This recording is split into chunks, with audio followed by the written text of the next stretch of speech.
Bonjour à tous. Aujourd'hui, nous allons raconter une histoire. L'histoire d'une princesse saoudienne condamnée au feu après avoir lu la Bible. Puis selon l'histoire, Jésus la sauve. Maintenant, on se pose la question de savoir, et si lire un livre pouvait te coûter la vie? Pas un livre politique, pas un manifeste révolutionnaire, pas un simple livre religieux. Voici l'histoire troublante d'une femme née au sommet du pouvoir, une princesse saoudienne, dont la vie a basculé le jour où elle a osé chercher la vérité par elle-même. Elle est née dans une famille royale puissante, un monde de richesse, de protection, d'influence. Dans cet univers, tout est décidé à l'avance. Comment vivre, comment penser, quoi croire. La religion n'est pas une option, c'est une règle, une loi. Mais au fond d'elle, une question commence à naître. Et si la vérité est plus vaste que ce qu'on m'a appris? Alors qu'un jour, par un contact discret, elle entre en possession d'un objet interdit, une Bible. Au début, c'est de la curiosité, puis très vite, une fascination. Elle lit en secret, la nuit, toute seule. Elle découvre des mots nouveaux, comme l'amour inconditionnel, le pardon, la grâce de Dieu. Un Dieu qui ne gouverne pas par la peur, mais par l'amour. Mais dans un monde fondé sur le contrôle, les secrets ne durent jamais. Elle fut dénoncée. Lire la Bible n'est pas vu comme une curiosité intellectuelle. C'est perçu comme une trahison, un crime impardonnable. Elle est arrêtée, interrogée, puis condamnée. La punition n'est pas seulement destinée à elle, elle doit servir d'exemple à tous les autres. Alors la sentence tombe, le feu. Une punition extrême destinée à faire peur, à rappeler les limites, à ne pas franchir. Les flammes l'encerclent. La douleur devint insupportable. La mort semble inévitable. Mais à cet instant précis, elle ne maudit pas ses bourreaux. Elle a prié dans un souffle, dans son dernier souffle. Elle prononce un nom qu'elle n'a connu que par la lecture. Jésus. Pas comme une traduction, pas comme une religion imposée, mais comme un dernier espoir. Elle raconte que soudain, la peur disparaît. La douleur s'éteint. Une présence l'enveloppe. Un calme total. Une paix inconnue. Contre toute attente, elle survit. Les témoins troublés, les médecins ne comprenant pas, les blessures ne correspondent pas à ce que le feu aurait dû provoquer. Pour elle, il n'y a qu'un doute. Ce n'est ni la chance, ni une coïncidence, mais c'est Jésus qui l'a sauvée. Alors que s'est-il passé après le feu? Elle perd tout. Elle perd son statut royal. Elle perd aussi sa famille. Elle perd sa terre natale. Mais elle affirme avoir gagné quelque chose de plus grand. Encore une fois choisi et non imposé. Aujourd'hui, elle témoigne de son histoire comme un parcours de foi, de courage et de sacrifice. Alors cette histoire nous pose des questions profondes. Jusqu'où irais-tu pour ce en quoi tu crois?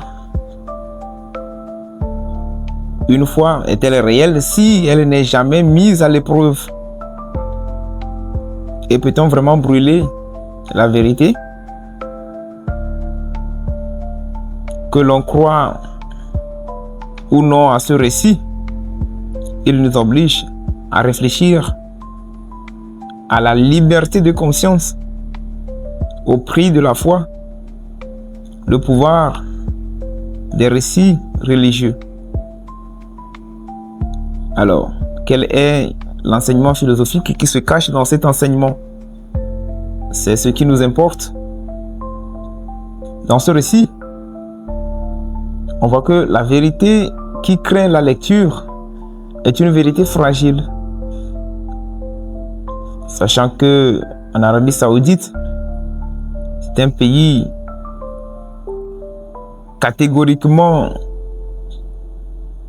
islam, catégoriquement musulman. Alors, les princes, les rois ne tolèrent pas que les habitants rentrent en contact avec la Bible, qui pouvait changer leur mentalité. Alors, c'est ce qui s'est produit dans le cercle royal même.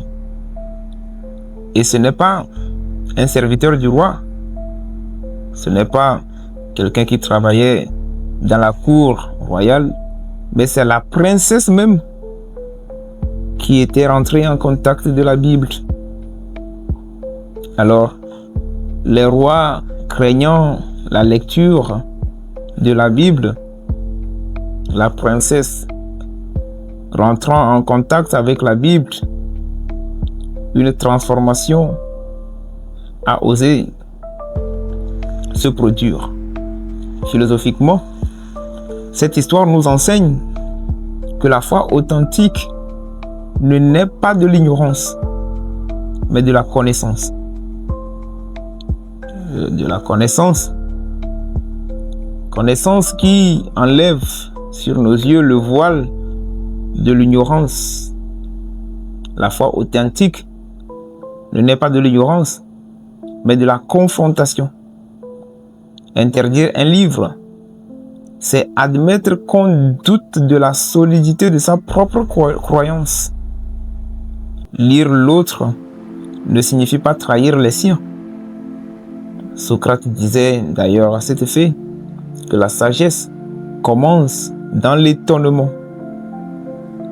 Alors la princesse a voulu savoir un peu plus parce qu'elle savait qu'en elle il y avait un vide, et ce vide-là a été comblé le jour où elle était entrée en contact avec la Bible. Alors Jésus même il parle de la connaissance. Jésus dit, vous connaîtrez la vérité et la vérité vous affranchira. Quand Jésus dit que vous connaîtrez la vérité vous affranchira, ça veut tout simplement dire que ce n'est pas la vérité qui affranchit, mais c'est la connaissance de cette vérité-là qui affranchit. Alors la princesse n'a pas quitté sa religion, elle a quitté la peur. La leçon religieuse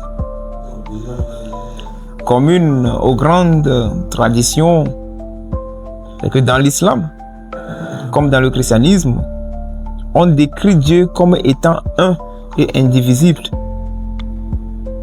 On décrit Dieu comme juste et miséricordieux, plus grand que l'homme. Or, si Dieu est plus grand que l'homme, alors lire un livre humain ne peut l'enfermer totalement.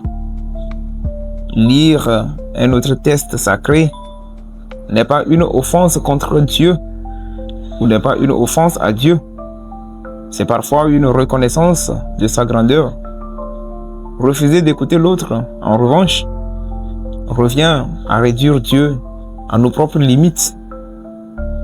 Et pour conclure, il faut dire que la princesse comprit que la foi n'est pas un mur, mais un pont entre les tests entre les peuples, entre les questions.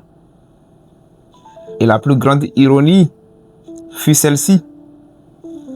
Ce qui devait être une punition devint plutôt une initiation. Alors, si ce test ou encore si cette histoire vous plaît ou encore si vous avez retenu quelque chose de cette histoire, n'hésitez pas à supporter mon travail en vous abonnant et en likant la vidéo. Je vous remercie.